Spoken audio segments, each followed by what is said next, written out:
Welcome back, everybody. Max Scoville here for IGN. I'm with John from Avalanche.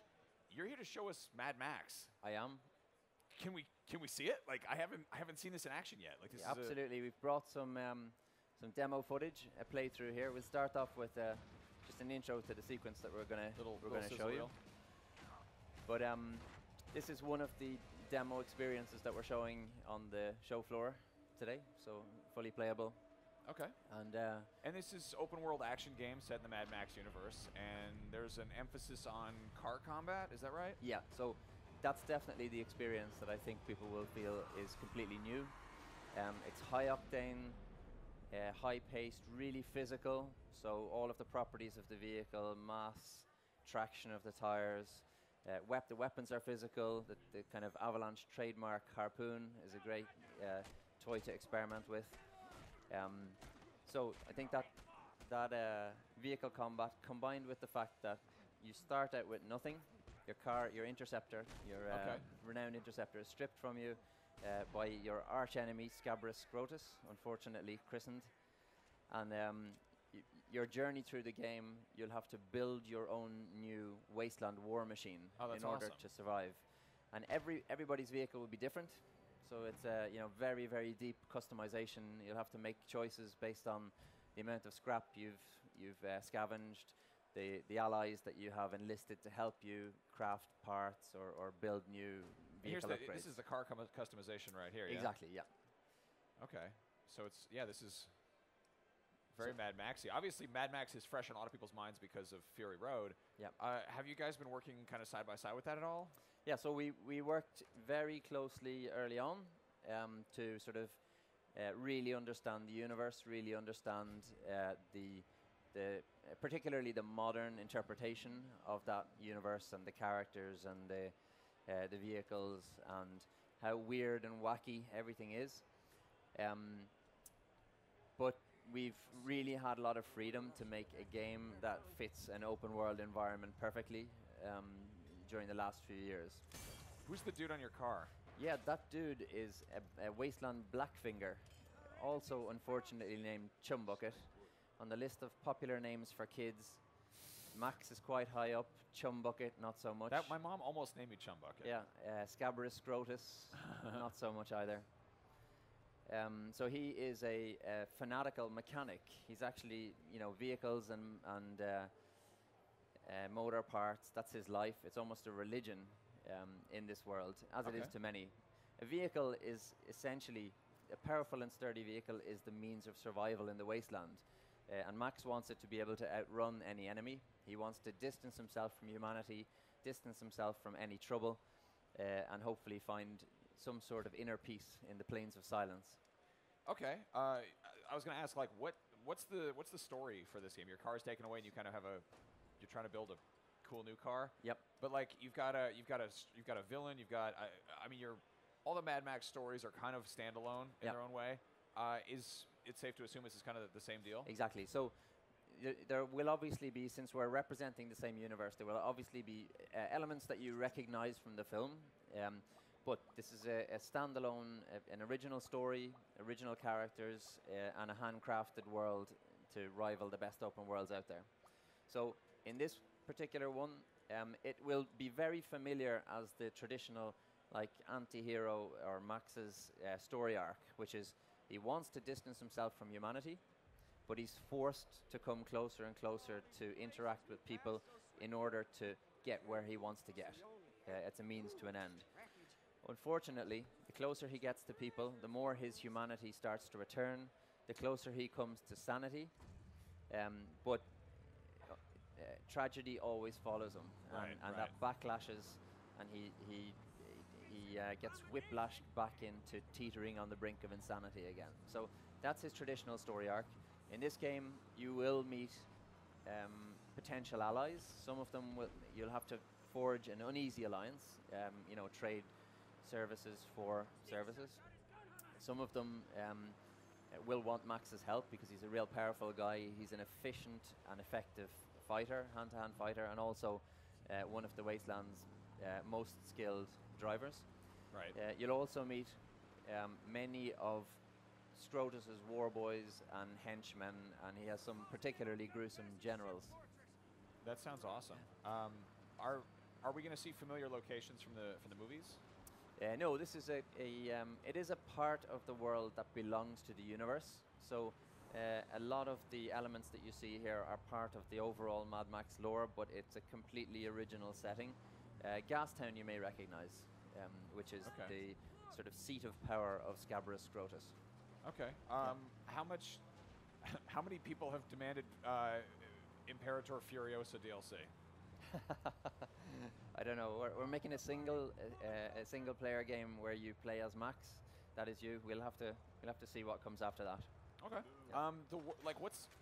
This is a dumb question. What's in the world? Like it's a wasteland, but like are there towns? Are there? Yeah, it's not a dumb question at all. The Avalanche promise, the type of open world sandbox experience that we want to give players, that is, you should feel that you are really rooted in this world. Anything that you can see, you should be able to go there. You should be able to interact with it. When you sort of poke the world, it should feed back. It should let you know that you're there and you're a real presence. So we started off by concepting the world. Here you see Max harpooning an unfortunate warboy. Dear Lord. We started off by concepting the world as a real place, a city with an oil refinery, pipes going out to oil rigs. This is the seabed that you see here, which is long since dried out. A volcano, an underwater volcano in the distance. And then a harbour wall, an industrial area servicing the oil refinery. There's an airport, financial district, and so on. Huh. And then we just move the apocalypse in. Okay. And we start you off presenting you with a desolate, what looks like a desolate, completely empty place. But the more you explore and the more you sort of look around, the more you'll be rewarded with clues as to where you really are and what this place was like before the apocalypse. You'll find relics from pre-apocalypse times. You'll find pockets of the world that have largely been preserved throughout that. Now, we just found a convoy route. What's that? Yeah, so all throughout the world, Scrotus has his presence here, and he's really refining oil and pumping it out from below the seabed and setting up camps, a network of camps that are processing and transporting oil back to Gastown. And Gastown services the larger universe. And gas is obviously one of the main resources, since vehicles are so important to survival and power in the wasteland. So this convoy route is one of probably a fuel convoy, which is a leader fuel truck that is guarded by some of Scrotus's warboys. You'll see a number of different types of vehicle enemies here, and Max is going to employ a number of different types of strategies depending on what enemy he's facing. Okay. So you'll see we provide an array of weaponry. I was just about to ask. Yeah. So he's using some basic ram moves here, and the boost is also there. You see the boost tail ending one of the weaker vehicles. Chumbucket is operating the harpoon. You can pull off wheels like you saw there. Also rip off armor pieces, weakening vehicles. You can change tactics. Once you've removed the armor, you can use the harpoon to pull the driver out. That leaves the vehicle intact, and if we wanted, we could jump in that vehicle and drive it back to a stronghold and use the vehicle for scrap. Oh, wow. Or if we wanted, we could, if it's a Scrotus vehicle, we could drive it towards a camp and use it to infiltrate the camp so that they recognize it as being a Scrotus's vehicle. How much of a range of different types of vehicles are we going to see in the game? Are they kind of just, because of the customization, are they kind of just practically random? Or? Well, what we want is for you to constantly focus on your magnum opus, your great work, and that is what you are aiming to make the most powerful vehicle in the wasteland. And it is the one where you will deploy weapons like, well, obviously Max has his iconic shotgun there, but the harpoon, the also unfortunately named Thunderpoon, which is the harpoon shooting thunder sticks, kind of like a rocket launcher. You probably will see the side burners here, which are dual flamethrowers. So there's the Thunderpoon in action. Nice. Yeah. So those weapons are deployed on your magnum opus, your signature vehicle. But there are over 50 authentic Mad Max vehicles that, again, you can try out. You can drive around, exchange for scrap. You can use them for a kind of a death run time trial. There's lots of different activities in the Wasteland. Hell yeah. But ultimately, we always want you to come back to your magnum opus. Gotcha. Yeah. So like, yeah, you mentioned Max's, signature shotgun. He also did he have a sniper rifle earlier? Did I see that? He does, yeah. Okay. And like, how many like? It's kind of weird to imagine like Mad Max with a machine gun, but like, is that an option? Yeah.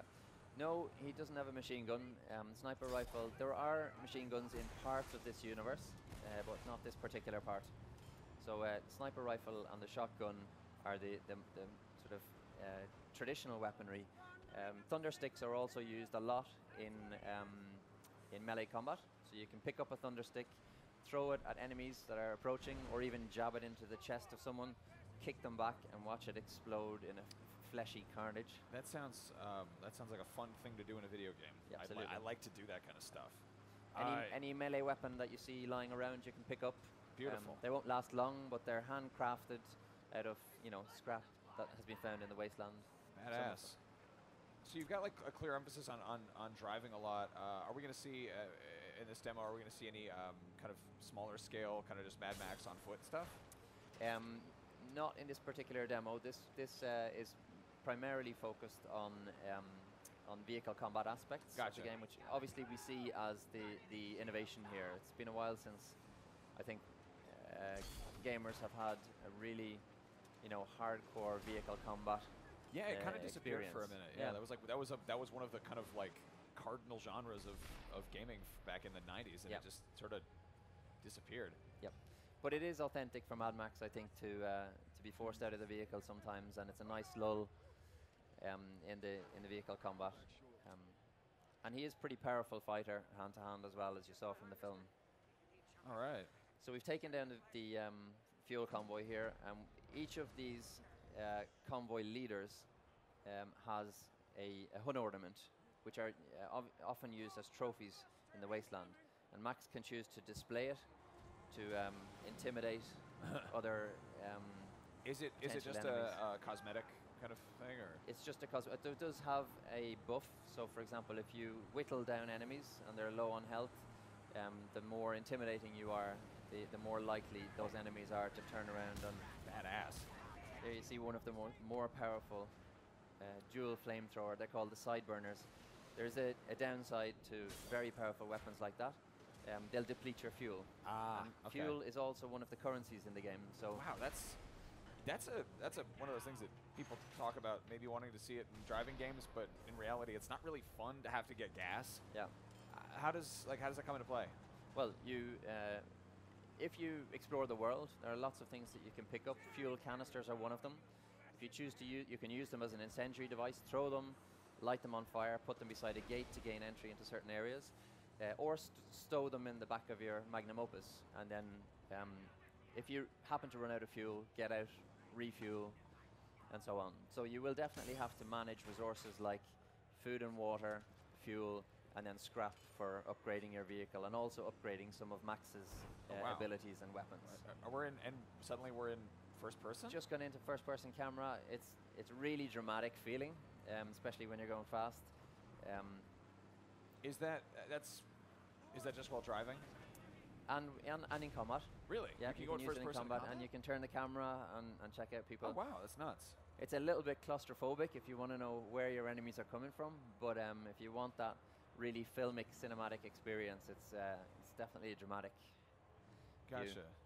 Now, like the magnum opus, is it how much of a choice do you have, like from the start, to like kind of build it up? I mean, can it be a truck?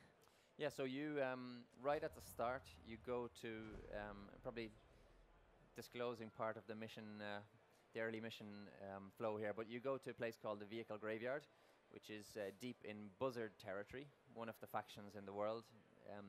Probably remember the Buzzards from the film. And the Vehicle Graveyard has a number of scrap chassis, and Chumbucket recommends a number that you can choose to start off the foundation of him building this awesome vehicle. So customization's huge. Can we make Mad Max drive a pink car?